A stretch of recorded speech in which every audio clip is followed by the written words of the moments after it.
بسم اللہ الرحمن الرحیم۔ پیارے ویورس، جب ہم ٹوائلٹ جاتے ہیں، واش روم جاتے ہیں، تو ہم وہاں پر بہت ساری غلطیاں کرتے ہیں، جس کی وجہ سے ہمارے گھروں کے اندر اس کے برے اثرات پڑتے ہیں، اور گھروں کے اندر بہت ساری غلطیاں اور بہت سارے اثرات اور بہت ساری بیماریاں یہ ہمارے اندر پھیل جاتی ہیں، اور بہت ساری بیماریوں میں، بہت ساری چیزوں میں ہم مبتلا ہو جاتے ہیں۔ تو وہ غلطیاں کون سی ہیں اس بارے میں آج تھوڑا ڈسکس کریں گے۔ تو اول تو یہ ہے کہ واش روم یہ شیاطین کی جگہ ہوتی ہے، جہاں جنات، شیاطین، اس طرح کی چیزیں یہاں پر ہوتی ہیں، اور جب انسان واش روم میں جائے اور بغیر دعا پڑھے ہوئے چلا جائے تو یہ انسان پر حملہ آور ہوتی ہیں، اور ان کے برے اثرات انسان پر آ جاتے ہیں۔ تو اس لیے میرے اور آپ کے پیارے نبی جناب رسول اللہ صلی اللہ علیہ وسلم نے فرمایا ہے کہ جب بھی واش روم میں جاؤ، جب بھی بیت الخلاء میں جاؤ، تو بیت الخلاء میں داخل ہونے سے پہلے باہر ہی دعا پڑھ لی جائے، اور دعا پڑھ کر بیت الخلاء میں جایا جائے۔ اور وہ دعا جو ہے آپ کو بتا دیتا ہوں، اللہم انی اعوذ بک من الخبث والخبائث۔ یہ بیت الخلاء میں جانے کی دعا ہے، تو یہ دعا پڑھ کے جائیں، تو اس سے انشاءاللہ یہ ہوگا کہ آپ کو وہ جو شیاطین ہیں واش روم میں، تو وہ آپ کو نقصان نہیں پہنچائیں گے۔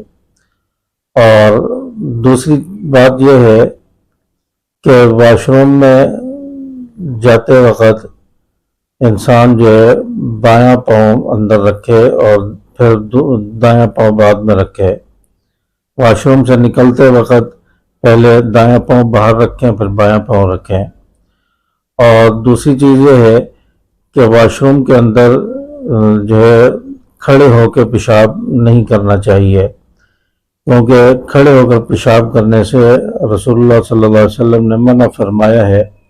اور دوسرا نقصان اس میں یہ ہے کہ کھڑے ہو کے جب ہم پیشاب کرتے ہیں تو کھڑے ہو کر پیشاب کرنے سے کپڑوں پر، پاؤں پر، شلوار وغیرہ، پتلون وغیرہ پر چھینٹے چلے جاتے ہیں، اور چھینٹے جب کپڑوں پر، جسم پر پڑتے ہیں تو اس کی وجہ سے عموماً عذاب قبر ہوتا ہے، اور اللہ تعالیٰ ایسے شخص کو عذاب قبر میں مبتلا فرماتے ہیں۔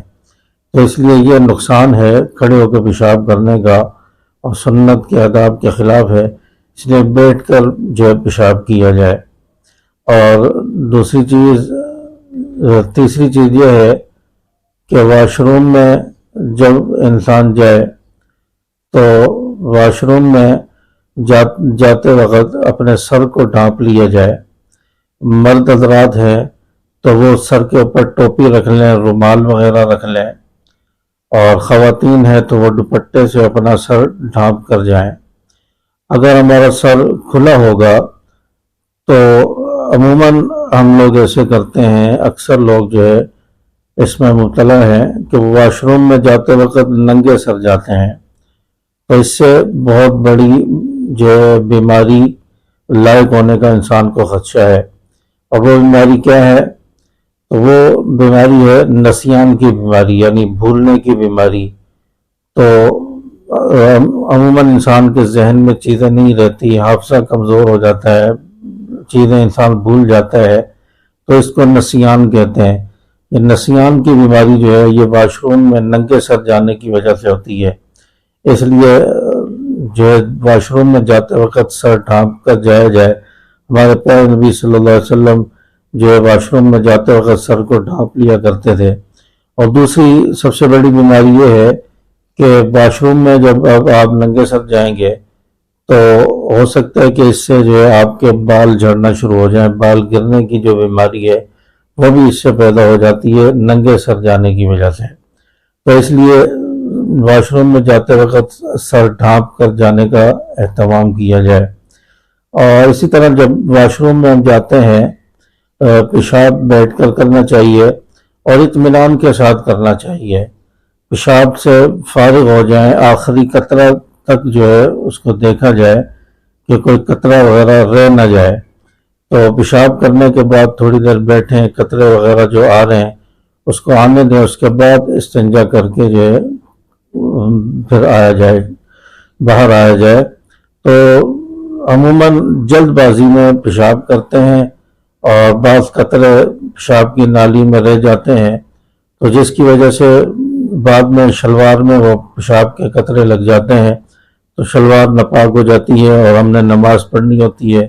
پھر ہم بہانے بناتے ہیں کہ ہماری شلوار خراب ہے، ہمارے کپڑے خراب ہیں، ہم نماز نہیں پڑھ سکتے۔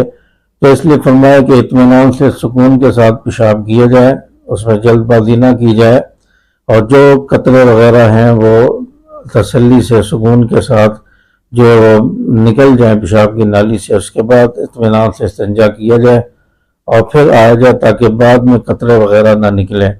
تو یہ بھی ہماری اکثر ایک غلطی ہوتی ہے جس کی وجہ سے جو ہے قطرے کی بیماری اور قطرے وغیرہ آ جاتے ہیں۔ تو جلد بازی جو ہے پیشاب کرنے میں نہ کی جائے۔ اور اس کے علاوہ واش روم میں جو اٹیچ باتھ روم ہوتے ہیں، اٹیچ باتھ روم ایک طرف نہانے کی جگہ ہوتی ہے اور دوسری طرف جو ہے واش روم بنا ہوتا ہے، WC لگا ہوتا ہے۔ تو اگر اس طرح کا اٹیچ باتھ روم ہے تو ہم وہاں پر WC پر پیشاب وغیرہ کر سکتے ہیں، لیکن نہانے کی جگہ وہاں پر پیشاب نہ کیا جائے۔ اس سے عموماً جو ہے وہم کی بیماری جو ہے وہ پیدا ہوتی ہے۔ تو وہم کی بیماری یہاں پہ پیدا ہوتی ہے۔ تو واش روم اگر اٹیچ ہے تو جہاں بیٹھنے کی جگہ ہے اس میں WC لگا ہوا ہے، اس جگہ بیٹھ کر پیشاب کیا جائے۔ لیکن اگر صرف نہانے کی جگہ ہے، نہانے کا غسل خانہ ہے، واش روم نہیں ہے وہاں پر، تو اس میں پیشاب کرنے سے بچا جائے، پرہیز کیا جائے۔